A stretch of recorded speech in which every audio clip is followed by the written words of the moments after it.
Bonjour, mon nom est Mélodie Gingras. Ceci est une traduction de la version anglaise originale du balado The Go-To for Entrepreneurs in the Know avec votre hôte Paulina Cameron. Bonne écoute! Bonjour, je suis Paulina Cameron et je suis directrice générale du Forum for Women Entrepreneurs ou FWE. Nous sommes un organisme caritatif canadien qui a pour vocation d'éduquer, de conseiller, d'énergiser et de connecter les femmes entrepreneurs afin qu'elles réussissent brillamment, encourageant les économies fortes et les communautés florissantes. Pour en savoir davantage sur nos programmes, visitez notre site internet à fwe.ca. Il me fait plaisir d'être votre animatrice pour le podcast de FWE, le Go-To, pour les entrepreneurs au courant, en collaboration avec l'initiative Femmes Banque Scotia. J'interroge des invités inspirants qui partageront le récit de leur succès et offriront des conseils cruciaux que vous pourrez utiliser dès maintenant pour propulser votre entreprise vers l'avant. Cette saison, nous allons tout couvrir, de l'image de marque aux finances, aux ventes et à la culture d'entreprise. En écoutant l'ensemble de la saison, demandez-vous comment vous pouvez utiliser ces connaissances de façon concrète pour faire évoluer votre entreprise. Commençons sans plus attendre. Capitalisme conscient, triple résultat, société de type B, entreprise basée sur les valeurs, ce sont quelques-uns des termes utilisés aujourd'hui lorsqu'on parle d'entreprises qui représentent bien plus que de simples bénéfices financiers. Ici au Canada, les entreprises sociales, c'est-à-dire les entreprises à but lucratif qui comptent l'impact social comme l'un de leurs objectifs principaux, gagnent en popularité. En tant que consommateur, on apprécie les efforts d'une entreprise pour rendre le monde meilleur. Et en tant qu'entreprise, ils ont une longueur d'avance sur leurs compétiteurs qui se concentrent uniquement sur le bonheur des actionnaires. Mais toutes les entreprises peuvent-elles être des entreprises sociales? Comment en devenir une et comment cela pourrait avoir un impact sur la santé d'une entreprise et sur ses options de financement et d'investissement? Donc aujourd'hui, dans le studio avec moi, Sonia Strobel, cofondatrice et directrice générale de Skipper Auto, une pêcherie durable vendant directement aux consommateurs et soutenue par la communauté. Sonia est une participante des programmes de FWE et la gagnante de notre programme Pitch for the Purse l'an dernier. Bienvenue au Go-To, Sonia. Merci beaucoup de me recevoir, Paulina. Donc, l'origine de Skipper Auto provient de l'entreprise de pêche de votre beau-père, Auto, mais celle-ci a évolué depuis en une entreprise révolutionnaire qui lutte pour les stocks de poissons sains et les familles de pêcheurs en Colombie-Britannique. Parlez-nous un peu de la transformation de la petite pêcherie familiale à ce qui est devenu Skipper Auto aujourd'hui et de la façon dont ça a influencé l'entreprise sur le plan financier et opérationnel.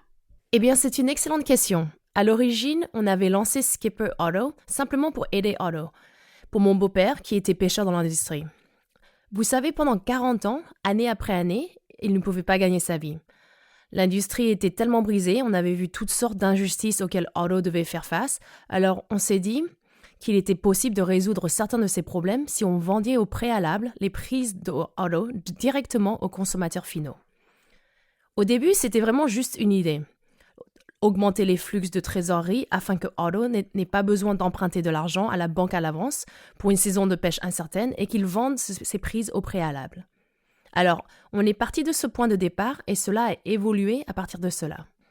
La première année, on avait 40 membres qui ont acheté à l'avance des prises de Auto, mais la deuxième année, on avait 200 membres et cela s'est en quelque sorte développé à partir de là.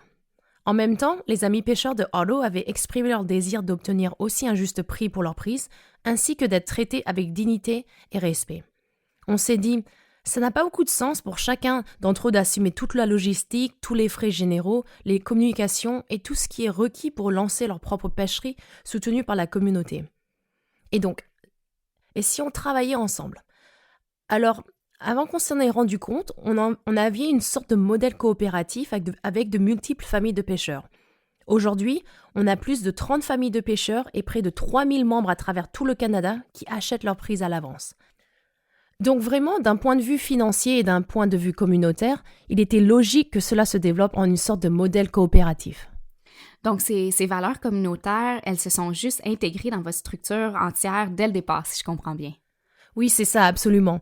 C'est vraiment la base de tout pour résoudre un problème, résoudre quelque chose qui nous paraissait brisé dans l'industrie et donc de trouver une façon de le régler. Alors oui, dès le départ, le modèle a été fondé sur cette idée.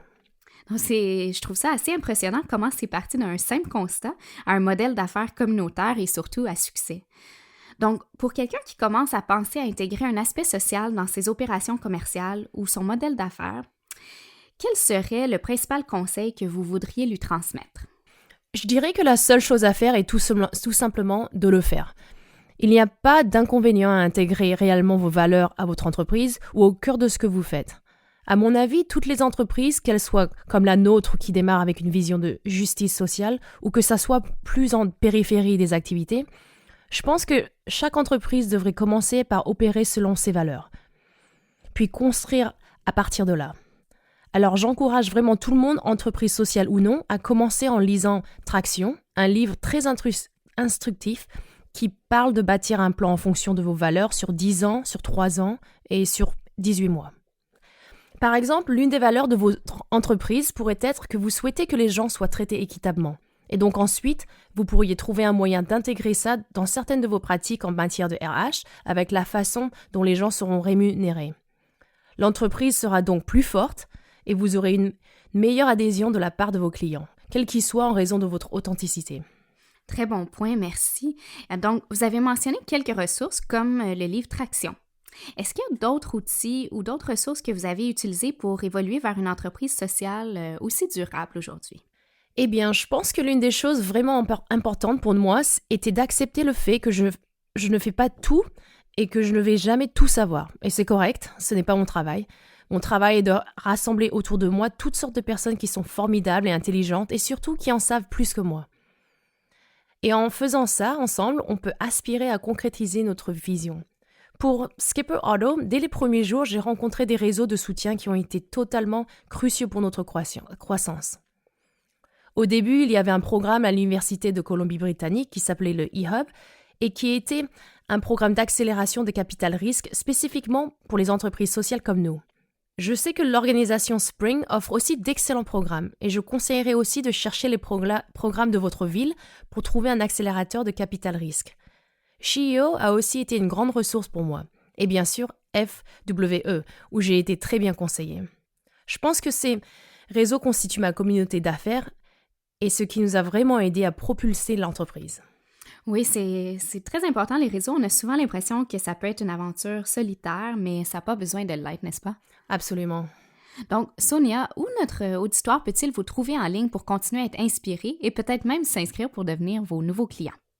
Eh bien, vous pouvez nous trouver sur Facebook, Instagram et Twitter à commercial Skipper Otto et ça nous ferait beaucoup plaisir de vous accueillir comme nouveaux membres. Donc, merci beaucoup d'avoir été des nôtres aujourd'hui, Sonia, et d'avoir partagé surtout votre histoire très inspirante. Merci beaucoup, Paulina. Tout le plaisir était pour moi.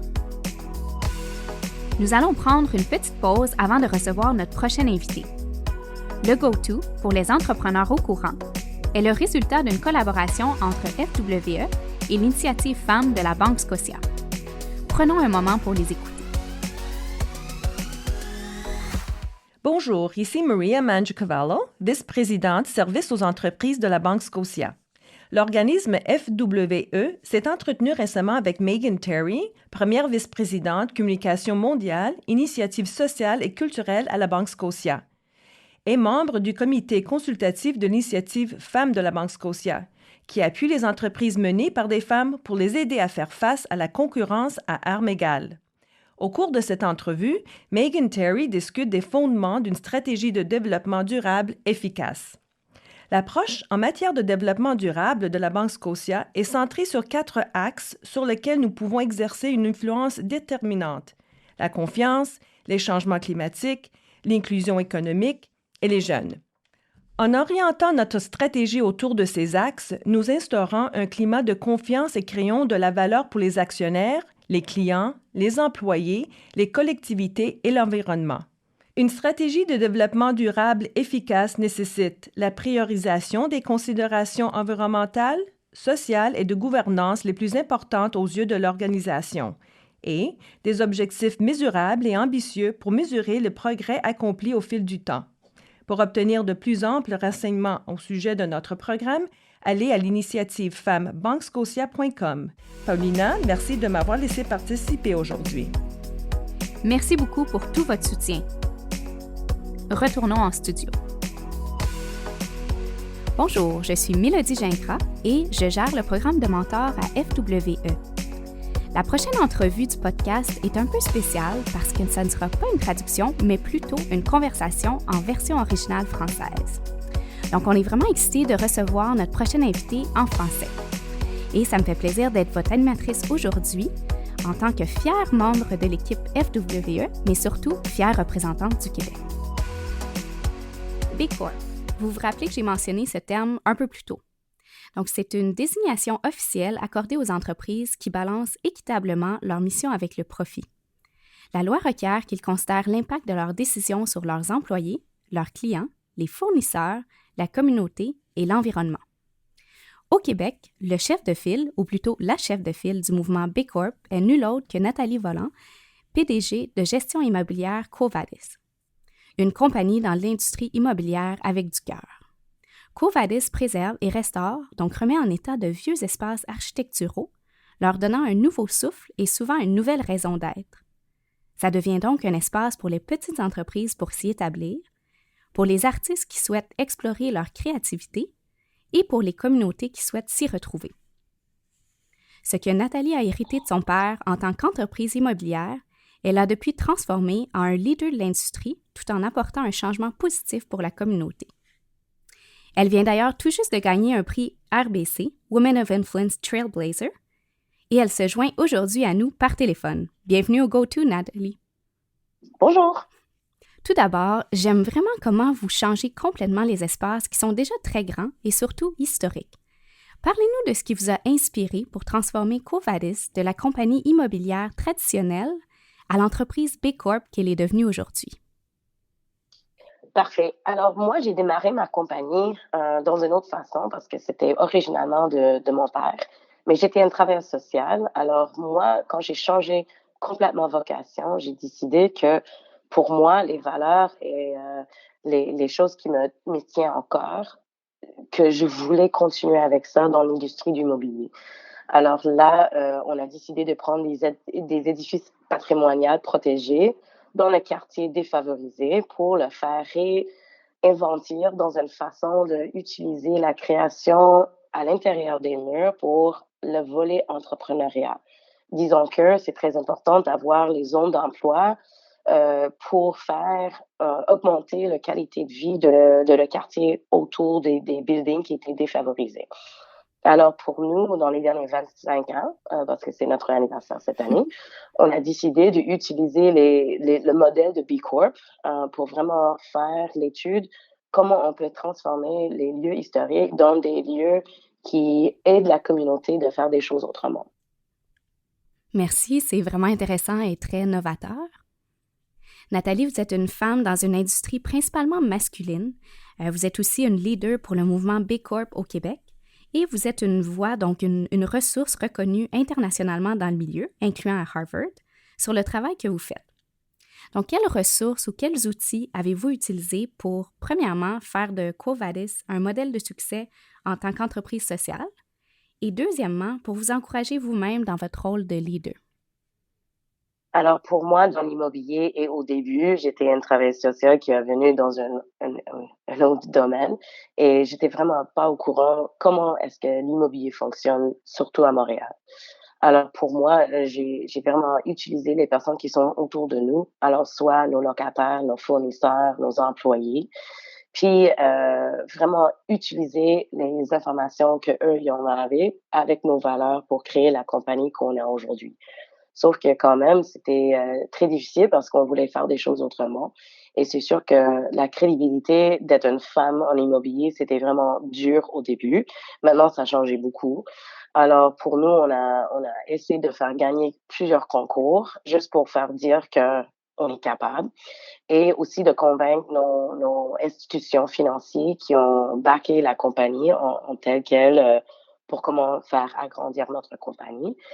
Et pour nous, c'est sûr et certain, on a nous entouré des différentes personnes qui sont des experts pour nous aider. Mais c'était quand même dur au début. Ça continue d'être dur parce qu'on continue à faire changer des choses. Mais c'est très important d'établir la crédibilité de votre part dans l'industrie que vous avez. Alors, ça dépend de quelle industrie que les autres personnes sont en train d'y aller. Mais c'est important de vous entourer des personnes qui vont aider votre crédibilité. Parfait, super, merci. C'est vraiment intéressant d'apprendre tout ça. Donc, dites-moi, Nathalie, quelle est la chose que vous aimeriez transmettre à d'autres femmes entrepreneurs qui, comme vous, veulent faire les choses un peu différemment et avoir un impact positif sur la société, sur leur industrie ou encore sur leur communauté? J'aimerais bien dire que c'est difficile, mais ça vaut la peine. Alors pour nous, dès que, peut-être il y a 25 ans, qu'il y a quelqu'un qui m'a entourée, me dire que lâche pas, continue, c'est important de faire des choses autrement. Ça pourrait m'aider beaucoup. Mais c'était pas le cas. Alors c'est très important que peut-être la plupart des grands succès, on le voit sur Facebook avec toutes les célébrations, mais on voit pas tout le travail qui était fait en arrière de tous les succès. Alors c'est très important de réaliser que c'est dur. Et si c'était pas si dur, les autres personnes voulaient le faire avant vous. Alors, c'est très important si vous avez des projets innovateurs, des choses qui sont autrement et différentes, qui vaut et qui est très important de faire.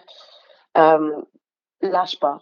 C'est difficile, mais c'est quand même très intéressant de le faire. Et si vous avez les valeurs en cœur, c'est très important que vous continuez et vous lâchez pas. Merci. Je pense que ça va faire beaucoup de bien aux entrepreneurs qui écoutent ça de savoir c'est ça que c'est dur. Je pense que ça va vraiment résonner pour eux. Merci. Donc, en terminant, où est-ce que les gens peuvent vous trouver en ligne et sur les réseaux sociaux? Alors, on est sur LinkedIn, on est sur Facebook et aussi Instagram sur GI Quo Vadis. Et moi aussi, personnellement, je suis sur les 3 aussi avec Volant Nathalie ou Nathalie Volant, dépendamment. Parfait. Et votre site Internet, c'est? C'est giquovadis.com. Super. Bon, mais merci beaucoup. C'était un vrai plaisir de vous avoir avec nous aujourd'hui. Merci beaucoup. Et voilà, un gros merci à Sonia et Nathalie de s'être jointes à nous aujourd'hui.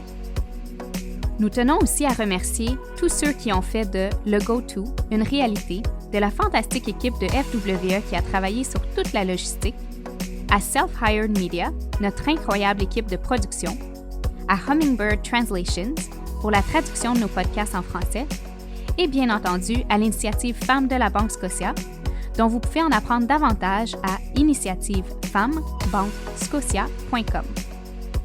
Si vous avez aimé l'épisode d'aujourd'hui, vous pouvez vous abonner pour écouter le reste de la première saison. Vous pouvez trouver toutes les ressources que nos invités ont mentionnées sur notre site à fwe.ca. Nous savons que ça prend tout un village pour bâtir une entreprise. Alors, partagez ce que vous avez appris sur Instagram avec la mention FWE Canada pour aider d'autres entrepreneurs à connaître un franc succès. À la prochaine fois!